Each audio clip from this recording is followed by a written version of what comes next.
Damos gracias a Dios que nos permite comenzar un nuevo libro, el libro a los Efesios. Hoy vamos a dar comienzo al capítulo 1, versículo 1 al versículo 6. El título de este mensaje: Amados y bendecidos en Cristo. Amados y bendecidos en Cristo. Este libro fue escrito por el apóstol Pablo aproximadamente en el año 62.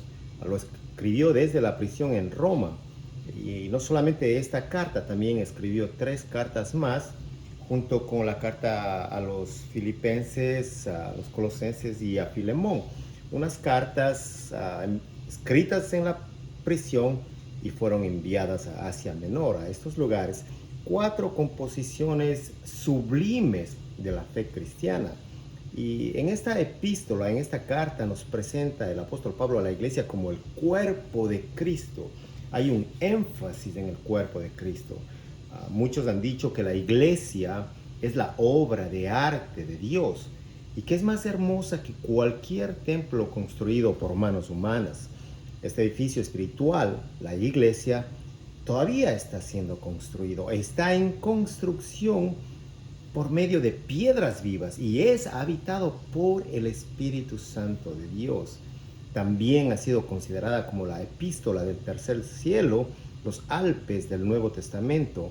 Y el doctor Barclay, un comentarista bíblico, la llama la reina de las epístolas. Otro autor la describe como la corona y el clímax del Nuevo Testamento. Si nosotros vemos el contexto histórico de este libro, pues podemos darnos cuenta que, de acuerdo a la historia, aprendemos que Éfeso era considerada como la capital de Asia Menor y era una sede de cultura y de educación. En este lugar se había construido un anfiteatro para 25,000 personas. Además, era un centro comercial muy próspero. Había un puerto muy activo en Éfeso, conocida también por el famoso templo de la diosa Diana, una de las 7 maravillas del mundo. Además, fue fundada 2000 años antes de Cristo. Fue una de las ciudades más grandes del mundo por 2500 años. Era el corazón de Roma. Sus emperadores iban a este lugar a pasar sus vacaciones. Y además de todo esto, es aquí donde el evangelio tuvo una gran acogida, hoy conocida como la Turquía moderna. Bueno, en este lugar Pablo llevó a cabo un ministerio por 3 años, Hechos 19 y 20, capítulo 19, capítulo 20, lo puede leer. A pesar de la intensa oposición satánica al evangelio. Bueno, la iglesia de Éfeso estaba plagada de fábulas, dice Pablo en la carta a Timoteo, capítulo 1, versículo 4, en su primera carta. Y también esto nos muestra una idolatría que se practicaba en este lugar y era una mezcla de magia y de ocultismo. Hechos 19. Sin embargo, era la iglesia de más alto nivel espiritual. A pesar de toda esta oposición, bueno, surgen 2 grandes amenazas contra esta iglesia. Primero, pues se podía ver en la iglesia la división y la falta de santidad. Y Pablo trata de un modo muy sublime, muy magistral, estos puntos fundamentales sobre la unidad, sobre la santidad de la iglesia, pero según el propósito eterno de Dios. Y esto nos lleva a desarrollar este tema con 2 puntos. Primero, el plan eterno de Dios ha sido revelado. Y para esto vamos a dar comienzo a la lectura de Efesios 1, versículo 1 al versículo 6. Y les pido que pongan mucha atención a las preposiciones en estos versículos. Son muy importantes. Capítulo 1, versículo 1. Pablo, apóstol de Jesucristo por la voluntad de Dios, a los santos y fieles en Cristo Jesús que están en Éfeso. Gracia y paz a vosotros de Dios nuestro Padre y del Señor Jesucristo. Bendito sea el Dios y Padre de nuestro Señor Jesucristo, que nos bendijo con toda bendición espiritual en los lugares celestiales en Cristo, según nos escogió en Él antes de la fundación del mundo, para que fuésemos santos y sin mancha delante de Él, en amor habiéndonos predestinado para ser adoptados hijos suyos por medio de Jesucristo, según el puro afecto de su voluntad, para alabanza de la gloria de su gracia, con la cual nos hizo aceptos en el amado. Bendita es la palabra de nuestro Señor. El plan eterno de Dios ha sido revelado. Versículo 1, acaba de escuchar usted. Pablo, apóstol de Cristo Jesús, muestra su identidad, su pertenencia. Pero no solamente esto, luego dice, por la voluntad de Dios, a quien escribe. ¿Cuáles son los destinatarios? A los santos y fieles en Cristo Jesús, que están en Éfeso.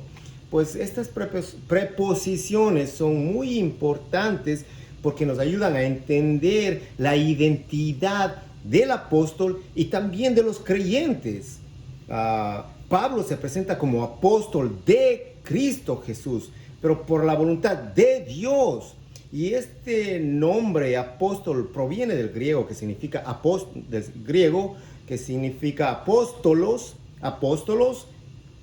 enviados oficialmente a una misión especial. Ese era pues el significado de apóstolos en griego y apóstol en español. Pablo comenzó como un discípulo. Algunos años después apareció entre los profetas y maestros de la iglesia en Antioquía, Hechos 13, y más adelante fue considerado apóstol en Hechos 14. Pablo tenía autoridad apostólica sobre la iglesia de Éfeso por haberla fundado y establecido. También nos damos cuenta que Pablo fue escogido por Dios, fue escogido por la voluntad de Dios. Aquí vemos que Pablo no tomó una decisión de ser apóstol o de servir al Señor. No, aquí hay una elección incondicional de parte de Dios. El llamamiento por la voluntad de Dios, el llamamiento al servicio por la voluntad de Dios, no porque Pablo quería servir a Dios o porque quería seguir los pasos de Jesucristo, sino por la voluntad soberana. Y nadie puede nombrarse apóstol automáticamente, nombrarse apóstol, porque deben ser llamados por Dios, debían ser llamados por Dios y cumplir con los requerimientos de aquel entonces, como haber sido testigo ocular de Cristo después de su resurrección y poder comprobar su llamado con señales y prodigios, como lo hicieron los apóstoles, y haber sido escogido personalmente por Jesucristo. Lo dice Pablo a los Gálatas en el capítulo 1. Y aquí podemos ver la identidad del apóstol, su pertenencia. ¿A quién es posesión de Cristo? Por la voluntad de Dios. Y esto nos lleva a reflexionar y también a hacernos la pregunta, ¿cuál es nuestra identidad? Si nos llamamos creyentes, ¿cuál es nuestra identidad? ¿Le pertenecemos a Cristo? Dice la palabra, estamos en Cristo. Si estamos en Cristo, ¿cuál es nuestra identidad? Somos hijos de Dios. Pero ¿cuál es nuestra conducta? ¿Cómo nos comportamos si somos hijos de Dios?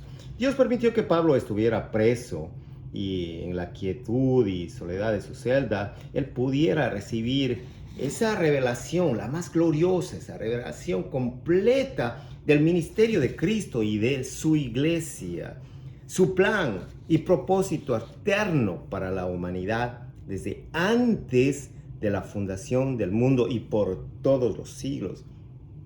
Qué maravilloso que ahora nosotros tenemos en nuestras manos esa revelación escrita. Y aquí, hermanos, no se trata del apóstol Pablo, sino de la visión de Dios. No son las palabras de Pablo simplemente es la palabra de Dios, es el plan eterno de Dios que ha sido revelado. Y ese plan eterno lo tenemos en nuestras manos. Ha sido revelado a sus hijos, a los creyentes.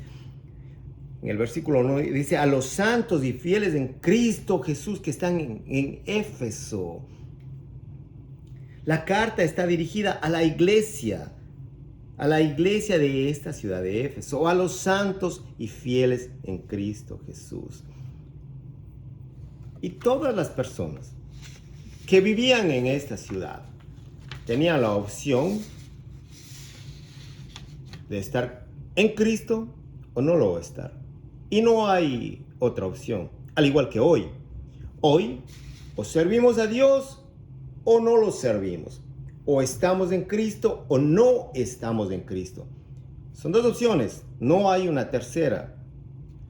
Los que están en Cristo son nuevas criaturas, tienen vida eterna, conforman la iglesia de Cristo. Y eso estaba sucediendo en esta ciudad de Éfeso. Pablo se dirige a los creyentes, los llama santos. Y santo significa separado del pecado, separado del mundo, consagrado a Dios. Cuando menciona la palabra fieles, lo usa como un sinónimo para creyentes, aquellos que creen en Jesús. Creen en Jesús, los fieles. En el versículo 2 tenemos el saludo de Pablo. Dice que Dios, nuestro Padre, y el Señor Jesucristo les concedan gracia y paz.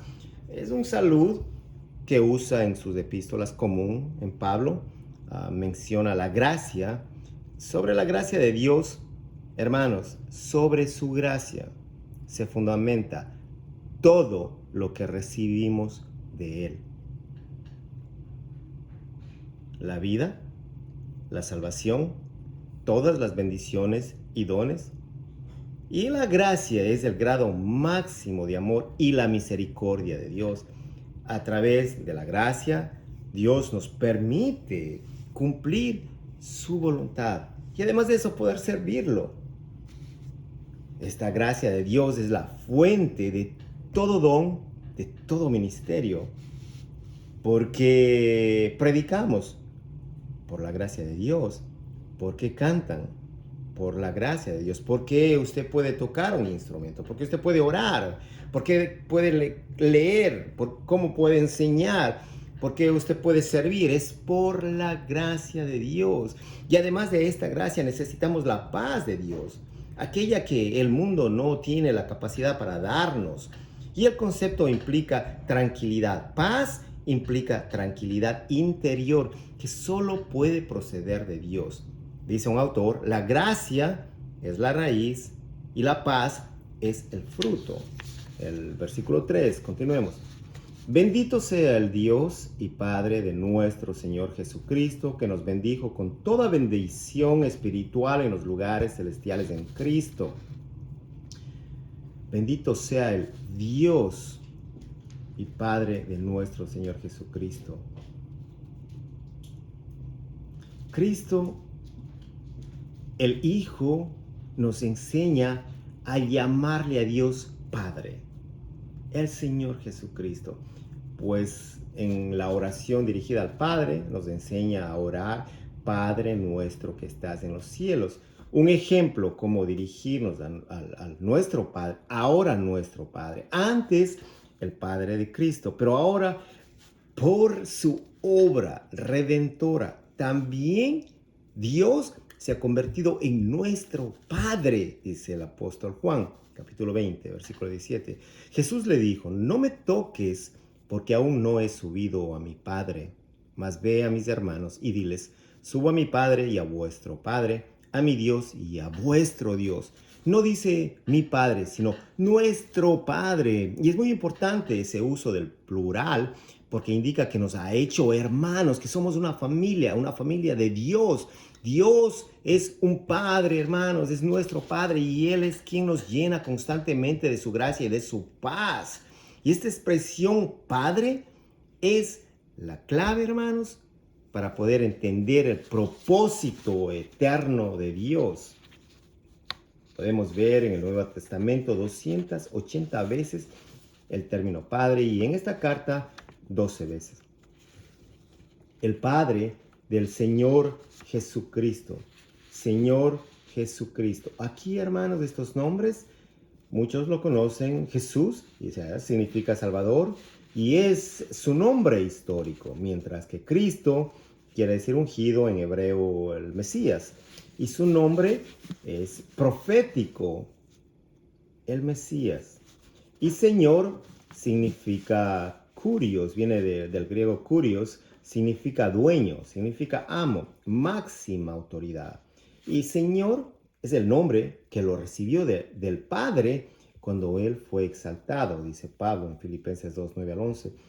Por lo cual Dios también le exaltó hasta lo sumo y le dio un nombre que es sobre todo nombre, para que en el nombre de Jesús se doble toda rodilla de los que están en los cielos y en la tierra y debajo de la tierra, y toda lengua confiese que Jesucristo es el Señor, para gloria de Dios Padre. Jesucristo, el Señor, pero no cualquier Señor, el Señor de señores, y para la gloria de Dios Padre ha recibido su nombre. Esto nos lleva al segundo punto, el plan eterno y maravilloso de Dios para nosotros.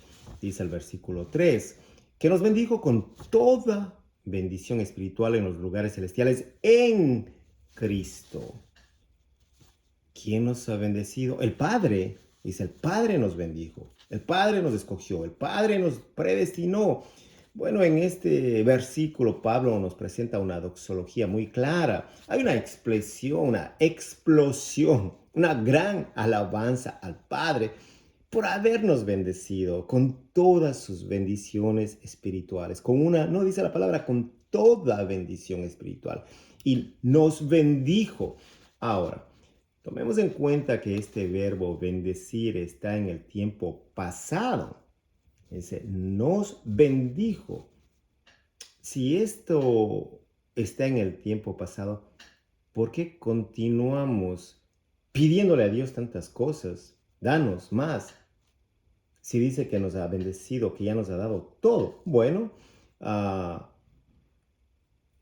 nosotros también debemos pedirle a Dios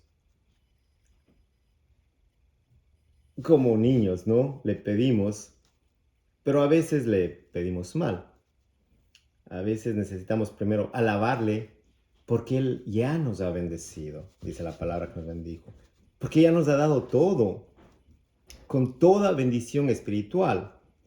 La totalidad de las bendiciones de Dios se encuentran en Cristo Jesús, pero muchas veces no podemos mirar, no queremos entender estos pasajes, y es más fácil acomodarse a lo que se conoce, es más fácil quedarse cómodo en sus propios pensamientos, a poder seguir la instrucción de Dios.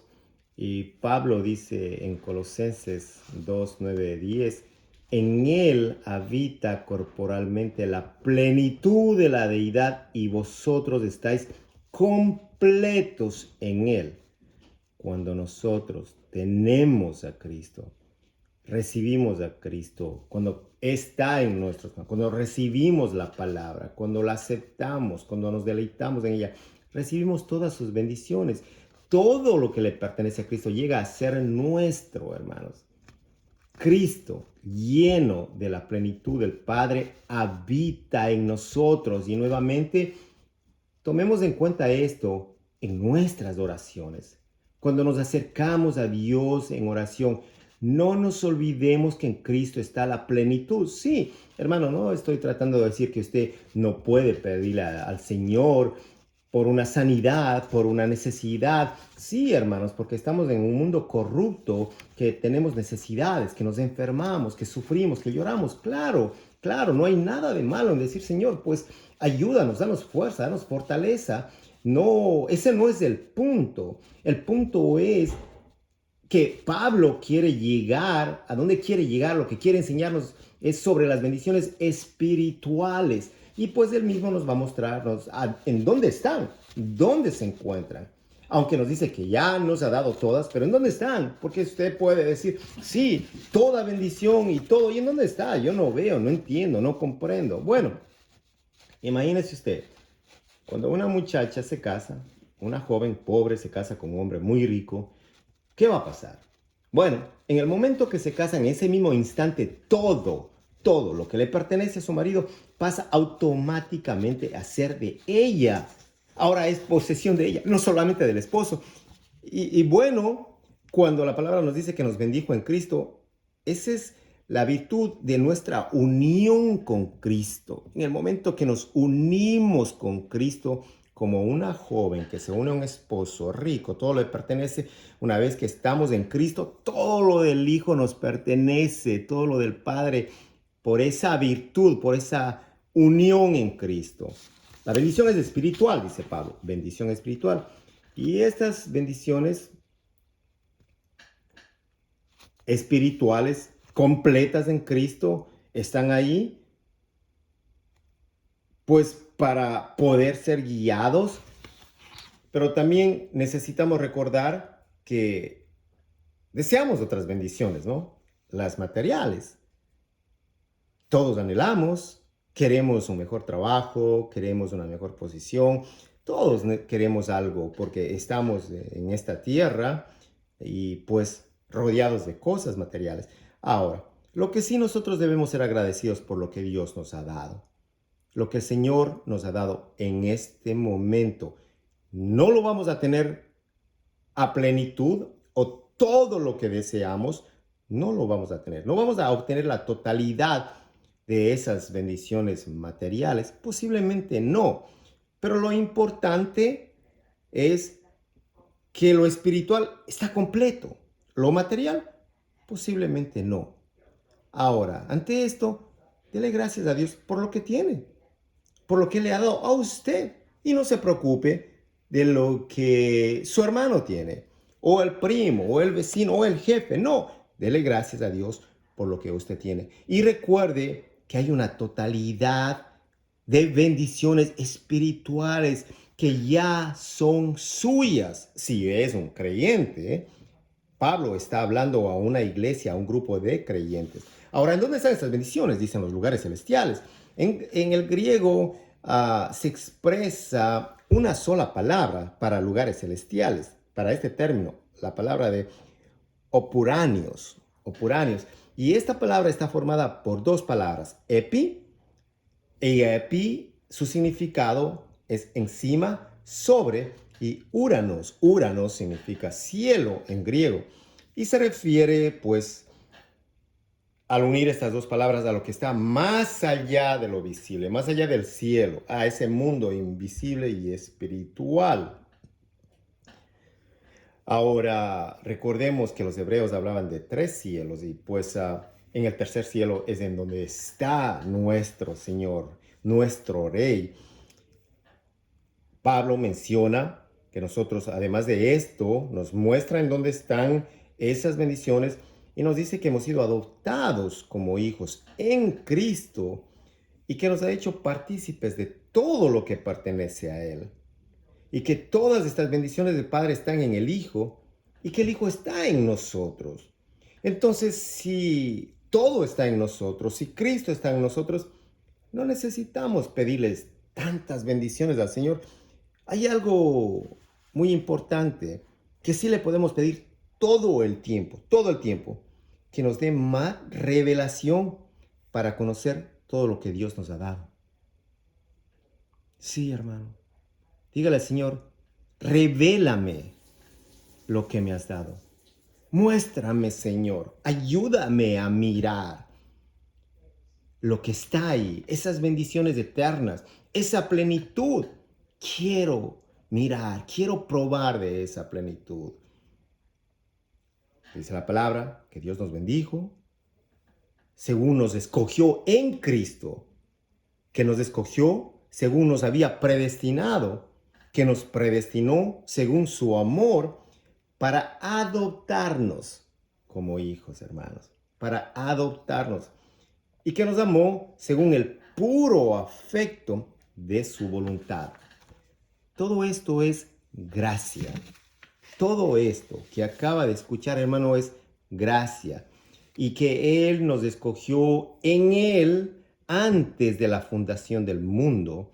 Pues aquí nos presenta parte de una doctrina sobre la elección incondicional. Dios nos eligió antes de la fundación del mundo, dice la palabra, y Dios nos escogió para salvarnos de su ira, de su propia ira.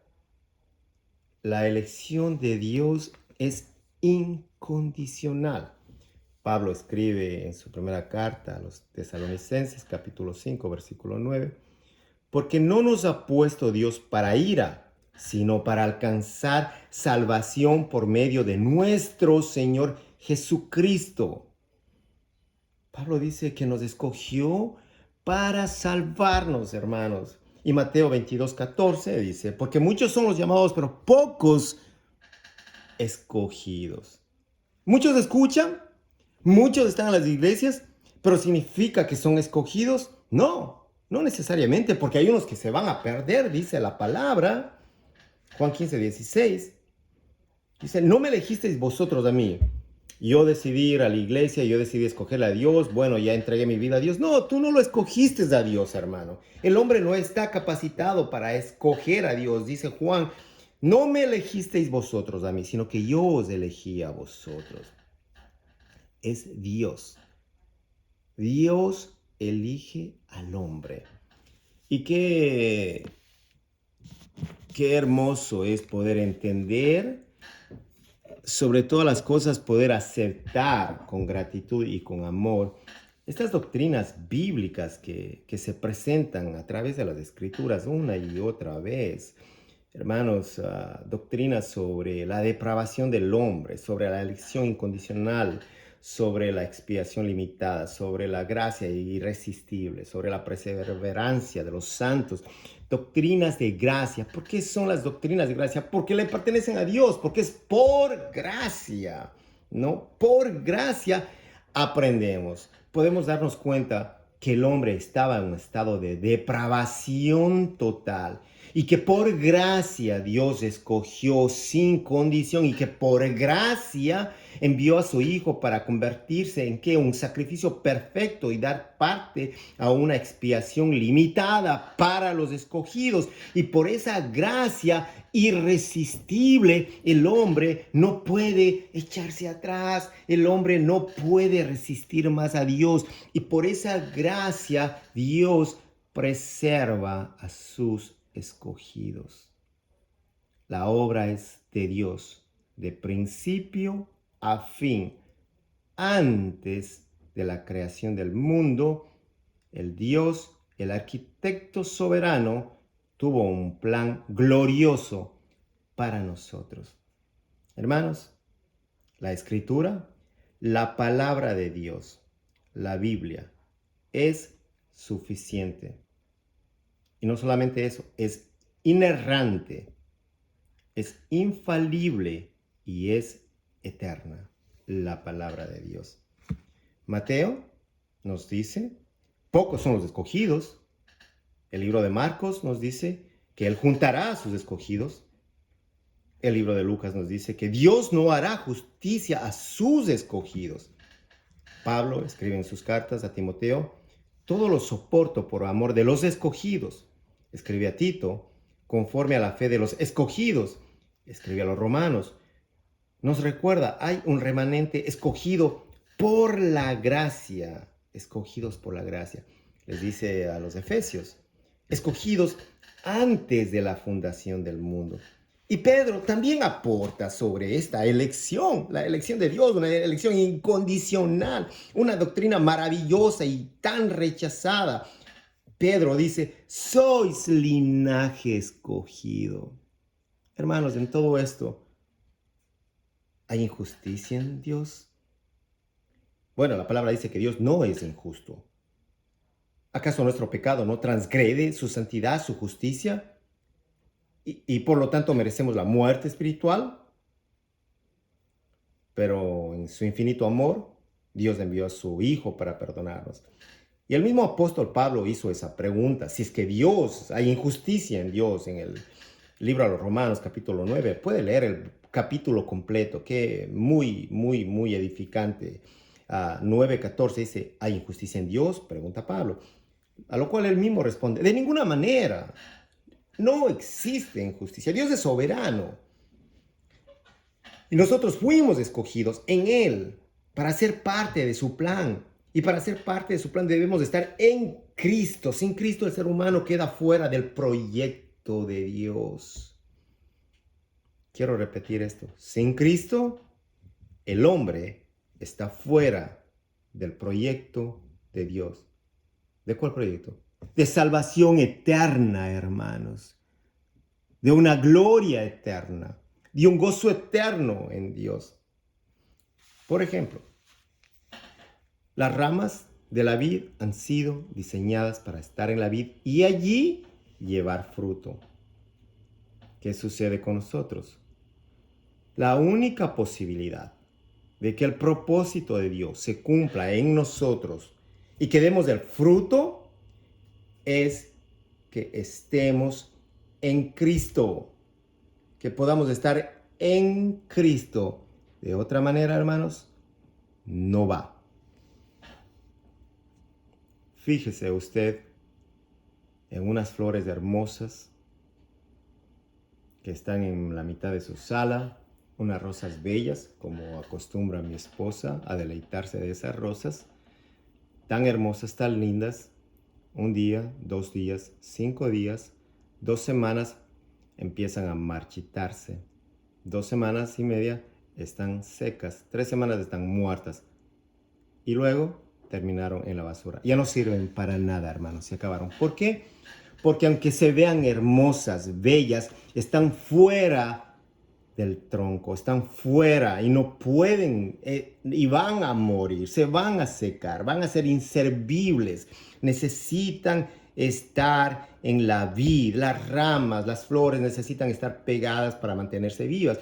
Y si nosotros no estamos en Cristo, nos vamos a secar, nos vamos a morir espiritualmente y no serviremos para nada. No dentro del plan de Dios, no dentro de su plan divino.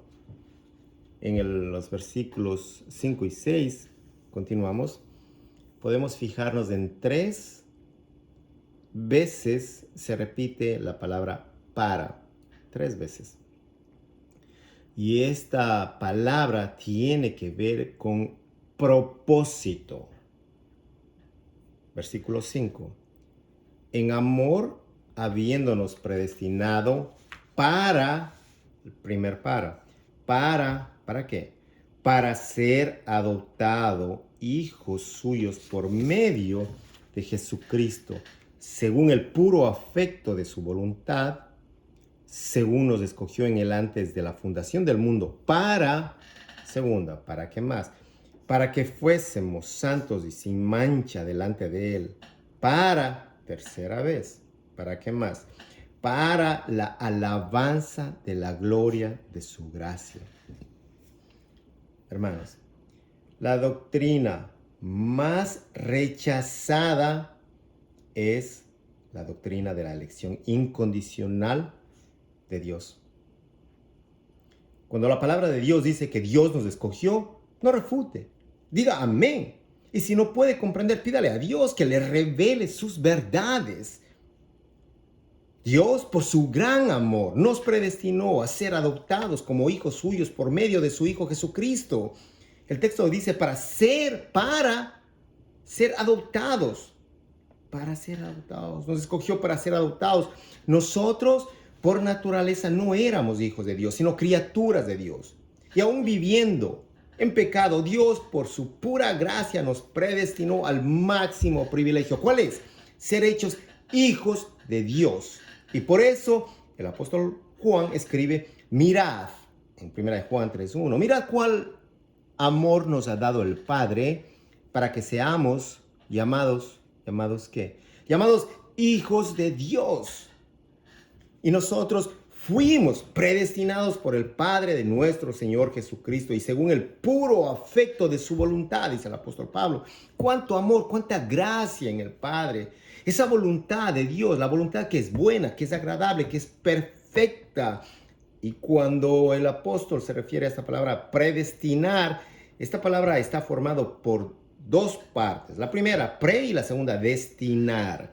Y significa dar un destino de antemano. Predestinar, un destino de antemano. Dios estableció un destino de antemano para los hombres y nos lo revela a través de su palabra. Ahora, ¿quiere decir esto que Dios impone su voluntad en nosotros? No. La Biblia dice que Dios quiere que todos los hombres sean salvos y lleguen al conocimiento de la verdad. Primera de Timoteo 2:4. Pero cada persona tiene una responsabilidad. Necesita conocer, debe conocer y aceptar ese plan maravilloso que Dios ha diseñado para su vida. Necesita conocer, necesita escuchar, necesita creer, recibir la palabra de Dios. Y el propósito de Dios no es únicamente hacernos sus hijos, sino hacernos hijos santos y sin mancha, es decir, semejantes a Jesús. Pablo expone esto muy claro en Romanos 8:29. A los que antes conoció, también los predestinó para que fuesen hechos conformes a la imagen de su Hijo, para que Él sea el primogénito entre muchos hermanos.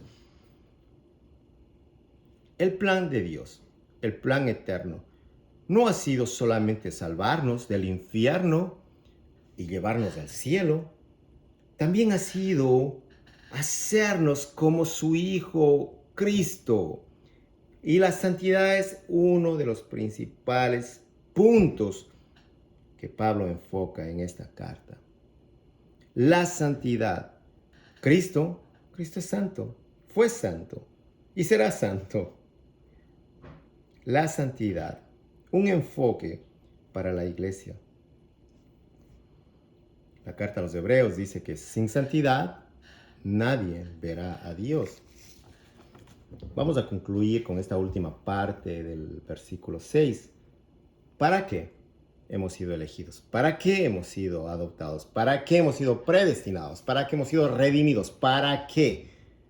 El último dice, para la alabanza de la gloria de su gracia. El propósito final de todas las cosas es la gloria de Dios, la alabanza de la gloria de su gracia.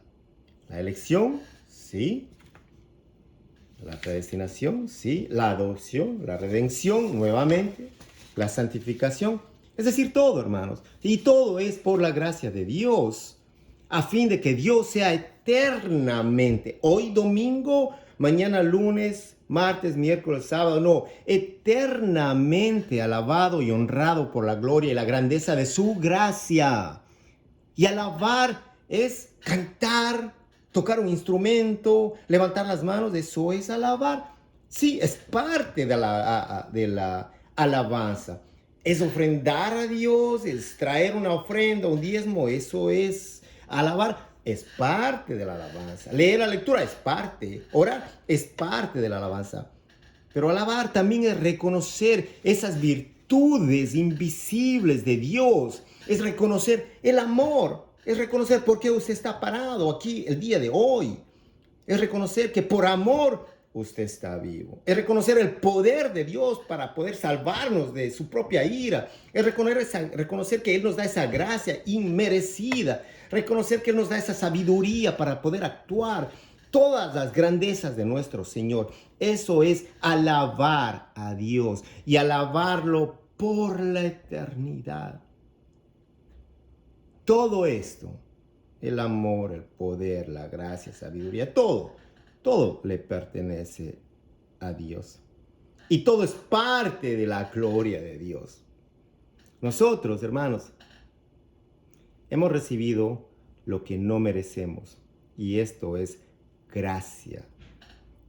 La creación revela de un modo elocuente la grandeza de Dios. Dice el salmista, que las montañas se doblan, se inclinan ante la presencia de Dios, que los árboles dan palmadas ante la presencia de su Creador, del Dios eterno, ante la presencia de su poder, de su deidad. ¿Y nosotros qué, hermanos?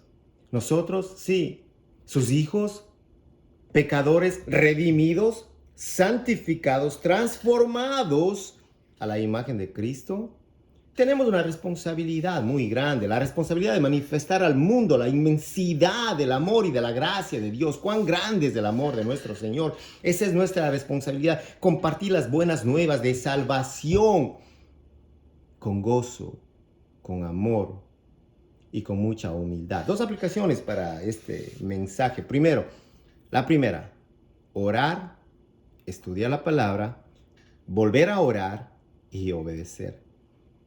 Cuando ora, va a recibir la revelación de lo que ya tiene, de lo que ya ha obtenido. Pídale al Señor que le muestre lo que Él le ha dado, lo que está ahí. Ore, estudie la palabra y vuelva a orar. Y una vez que recibió la revelación de Dios, obedezca con gratitud, con amor. La segunda aplicación, muestre el carácter de Cristo con su conducta. Para esto necesitamos recordar cuál es nuestra identidad. Si usted es un creyente, usted es un hijo de Dios. Su identidad está en Cristo. Usted es posesión de Cristo. Usted le pertenece a Cristo. Su vida ya no es suya, su vida es de Cristo. Y Dios lo ha escogido para su alabanza. Entonces, refleje más santidad, más fidelidad, más agradecimiento por ser parte de ese plan maravilloso, perfecto y eterno.